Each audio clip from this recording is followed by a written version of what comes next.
Welcome to the Blessed Mindset Matters podcast. We are on WYTV7 Community Broadcasters Network. This is actually our last broadcast for the season. We are celebrating fathers. We normally don't even do this because we stop in May and we don't get to fathers. But I was like, I need to celebrate fathers because I'm a daddy's girl. So I wanted to celebrate fathers. And Blessed Mindset Matters because you know what? Fathers matter. And I have a wonderful guest with us, Marquess Dennis. He's the founder of Birthright Living Legacy out of Tulsa, Oklahoma.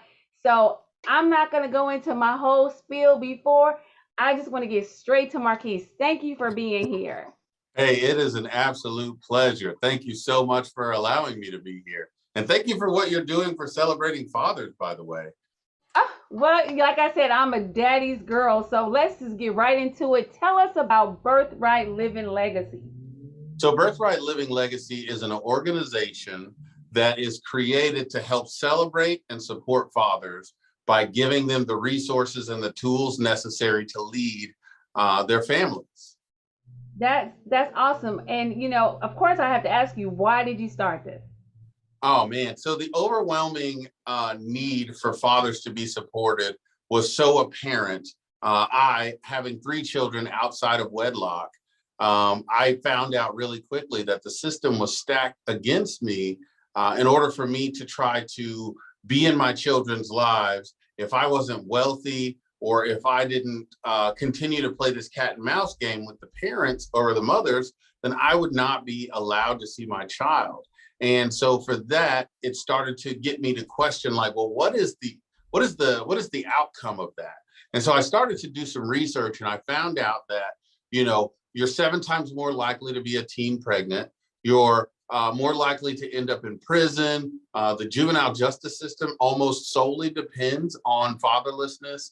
And then there was a couple of staggering numbers that truly shocked me, Raykel. One being out of the 29.3 million children absent of their fathers, they represent 63% of suicide, 90% of homelessness, and the one that shocked me the most, speaking that you're a daddy's girl, this should hopefully hit home as well, but 80% of all rape happens from fatherless people.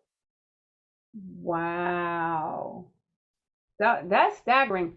And let me just say, everybody, my listeners know how I feel. So last year, my nephew, he died by suicide. Mm-hmm. And he didn't have his father in his life. And that was a sore spot. He really wanted his father in his life. I'm not gonna blame his father. Right.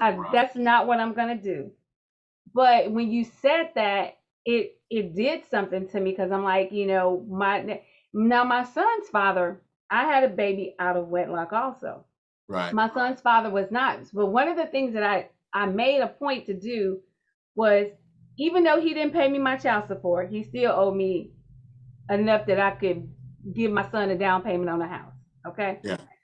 He didn't do that, but I did not keep that from letting him have a relationship with my son. Now, Marquess, I'm gonna be honest. Yeah. I wasn't paying for the plane ticket for my son to go see him. Yeah. I felt like that was drawing the line. I did not hold it against him for saying so. I made a point. But let me tell you the other thing, and I really need women to hear this, and kids without father. Even if your father is not the person a father figure is always helpful. Do you agree with that? Absolutely, 100%. And I would say, honestly, thank you so much for your maturity and seeing the need for your son to have the opportunity to get to know his other half. Because what people don't understand is a young boy specifically that grows up with the identity crisis of not understanding the other side of himself will cause such a void. I mean, you have to understand, like, one of our sayings here at Birthright is you get your values from mom, which is your your morals, your ethics, your behavioral patterns, but you get your value from dad. And that's your merit, your worth, your importance. So if you go outside of the home without either one of those vital roles, you are going to fill it with something. And so I'm so glad that you had the maturity to realize that, money aside, my son is the most important factor in this equation. And so the issue is that, even when talking to the child support, the heads of child support, their main focus is, how do we get dads current? And I said, I guarantee you that if you start to protect my right to see my child, you won't have that problem. Because even though he's not paying you support, he definitely brought that child out on the plane ticket. He then had to take care of that child while he was there. And then when he's able to say, hey, Dad, I need these things, it becomes less about you and more about the child. And that's where you want dads to get, because if they don't get that opportunity, because moms have 9 months to be able to mature and grow with that child in their stomachs. When dads get that opportunity? Here, when they get to hold that child. And if you are not married, chances are there's going to be several fights that happen leading up to the birth of that child. And until the dad has an opportunity to take care of a child that is not able to take care of himself, there's parts of his brain that doesn't even open yet.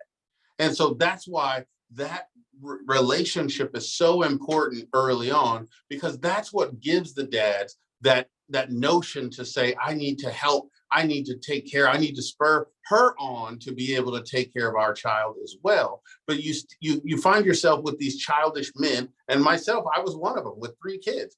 But I always lacked that connectivity after. And now that I have a child in marriage, I see what she went through without me being there, with the late nights, the needing to get food, or throwing up after every meal and having to figure out what it is that's going to help. I had to apologize to my kids' mothers. Like, I had no idea, because in my mind, just because I was physically there, I'm already doing better than my dad. But there's more to it. And this is why marriage protects that, because it keeps that man focused on what is the most important thing. It is taking care of mom so she can take care of the child, so we can produce a productive citizen that is going to change the family lineage forever to come. That you just said a whole word, a whole mouthful. And because first of all, I applaud you for knowing that you were childish, for understanding that you, as a father that didn't live in the home, and that you did not understand everything that woman went through. Right. And calling and apologizing to them, because I think that's where a lot of stuff, a lot of these women who, have these babies, and we didn't know it was going to be like this. Unless you had, especially like me, I was an only child, so I didn't grow up with younger siblings to see my mom go through that. It was just like, wait a minute, this is a lot. Oh, yeah. And if people don't understand how much it is, if the man doesn't understand it is a lot, then he doesn't understand that woman being mean and mad and just like, it's unfair, and like, well, you need to pay me because I'm working a lot. And they don't understand it. It's like, they think that, oh, the woman wants the money for themselves, but it's not necessarily they want it for themselves, but they're like, they doing a lot of work, and they doing all the work, and they like, somebody should pay me to do all of this, and you get to live scot free. And if I'm just asking for $400, that is nothing compared to all the stuff that I'm doing. And most of that money is going for formula and Pampers and making sure we pay the rent and all that stuff. But, so if you are teaching fathers that, I applaud Birthright Living Legacy. Let me just say that. We teach fathers that they're not only in charge, that they're not only, the head of the household, but you're also responsible. You are responsible for the outcomes of that child. And so, speaking of it, and because dads don't get off scot-free, please know that. There's a lot that goes into it, but this is why the sanctity of having that commitment was so important. Because without that commitment, any of us can dip out and leave.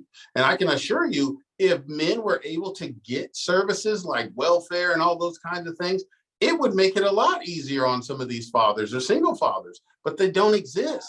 This is why Birthright had to come into play, is because when a dad is down on his luck and he needs help and he needs assistance, there's nowhere he can go. And so when you talk about the money aspect, that represents the future of that mate. And even though if he doesn't connect that he's responsible for that child yet by being able to mature, then he is going to only see a bill. I won't ever get to eat the meal, but I will see that bill every week or 2 weeks. So what do you think's happening on my end as a father? I'm thinking, oh, if they wouldn't have, then I could have. And then when you go to try to get housing, when you try to go get help, they're going to say, no, we have to take that total before child support. So I can't give you housing. I can't give you food stamps. I can't give you anything because that's not our problem. And so that's where the resentment builds up. And then they get us bickering back and forth, when really, if we separate that and say, hey, Dad, if she's getting her hair done, if she's getting her nails done, what would you do if you got extra money? You would do the same. Your responsibility is to make sure that they are eating, that they are sheltered, and they are clothed. And if you are doing that part, then yeah, she's supposed to have extra money. But if we don't have that conversation as dads, we're just going to be thinking, well, I'm just not going to work so they don't get nothing, and we all suffer. Right. Marquise, we have to take a quick commercial break, but we're going to get back because this is such a great topic. Hey, do not turn away, watch the commercial and come right back.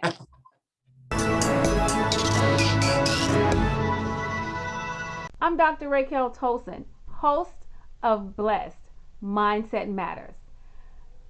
Is your mind on your money? Are you ready to be more intentional with your money? Then get my free booklet, Mind on My Money, Plan, Pocket, Protect. In this booklet, I offer you practical suggestions on planning intentionally, pocketing wisely, and protecting your money. Get the booklet at www.raykeltolson.com. That's RAYKELTOLSON. Get your free copy today.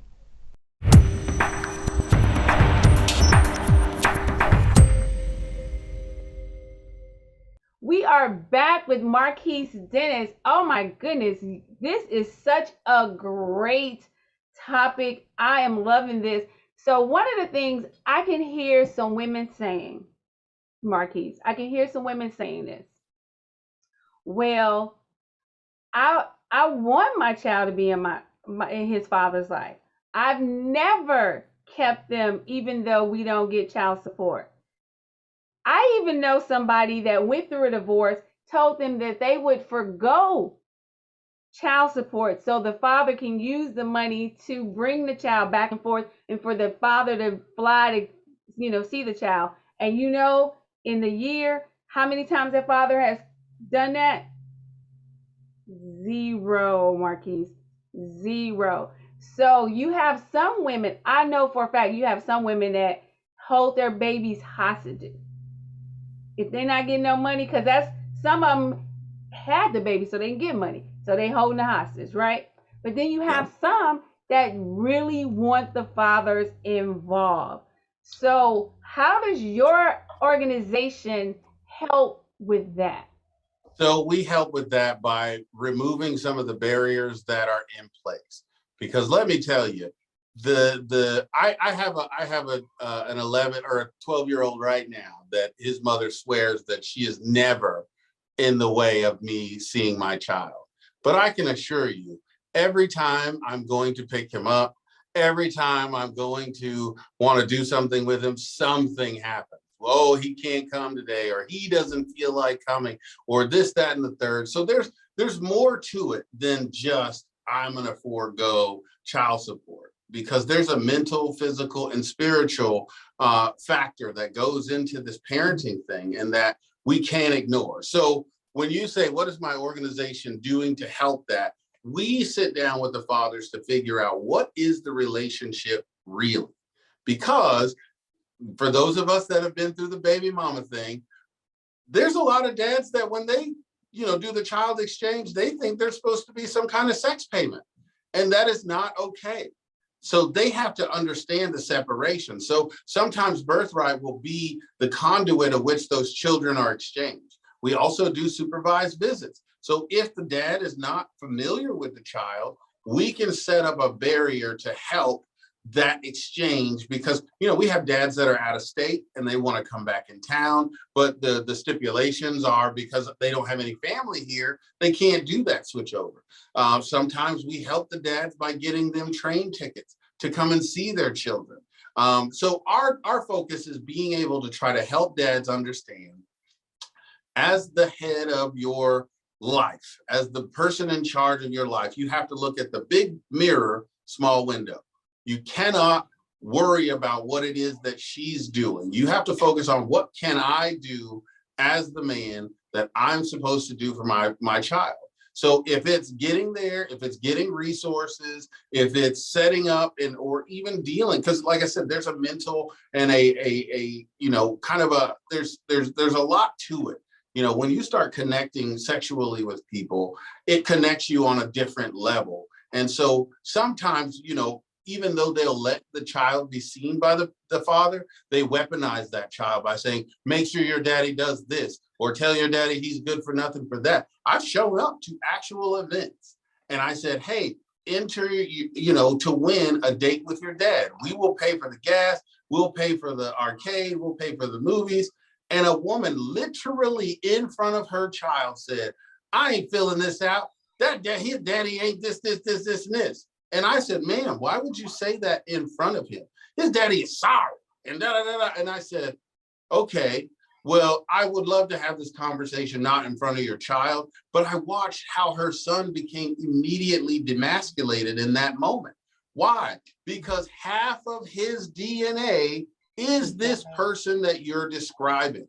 So if you're telling me everything about this person is wrong, yet you picked him, mom, you decided to go there with him, mom, there is a level of responsibility on both ends. However, we try to teach our men to understand, I cannot worry about what she did or didn't do.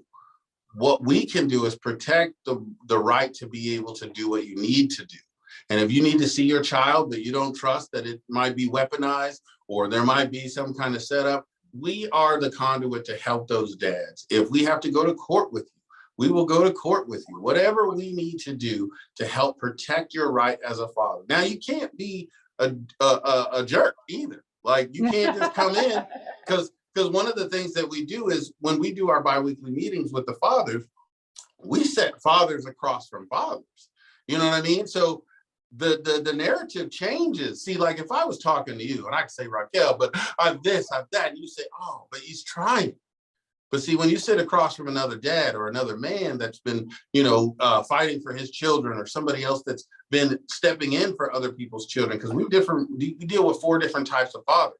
We do the experienced, the abandoned, which are fathers that didn't have fathers. Then we have the supervised, which are the fathers that are, baby daddy's drama or in divorce custody. And then we do the step ups. These are the step ups, the people that have stepped up to take those roles, pastors or, coaches or, uncles or whatever. So when you're sitting across from these 4 different types, these excuses you have, they don't hold up the same. So that's why it's so important that we build the community of fathers, because I can't come to you and say, I have the answer. What I can say is, whether you choose to spank your child or you choose to do timeout, there's a level of ineffectiveness and abuse in both. My job is to tell you what those are. You get to decide with your co-parent what those rules and parameters are going to be.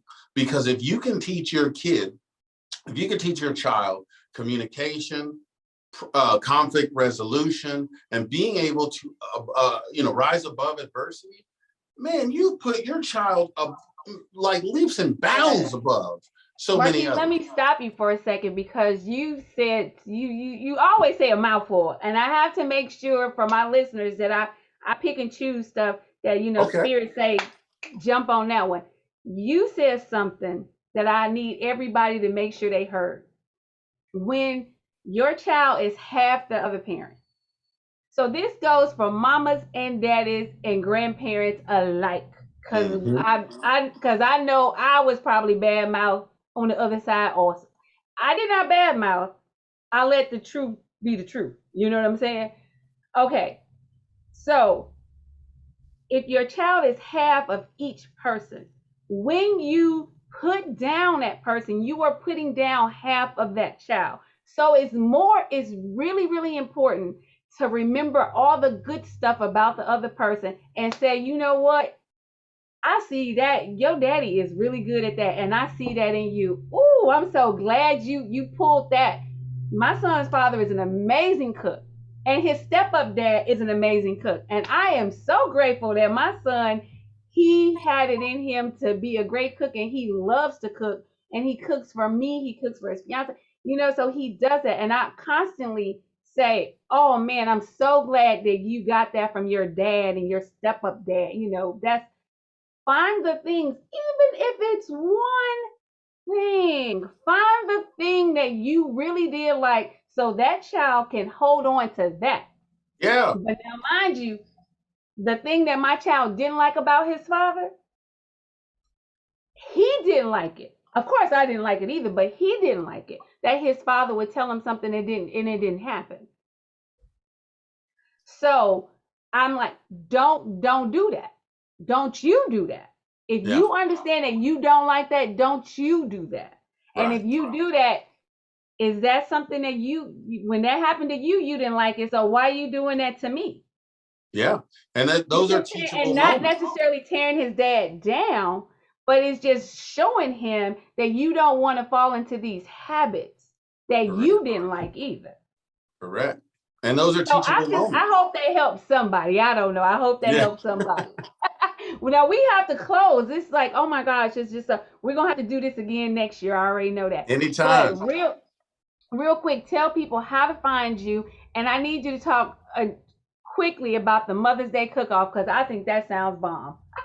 I love Okay, it. so they can find us on any of the platforms, or you can just go to our website at www.brlivinglegacy.org or birthrightlivinglegacy.org. They'll take you to the same place. We're on all social media platforms. But the Mother's Day cookouts, what those are, that is an opportunity for the dads to be able to, one, showcase their cooking skills with the child.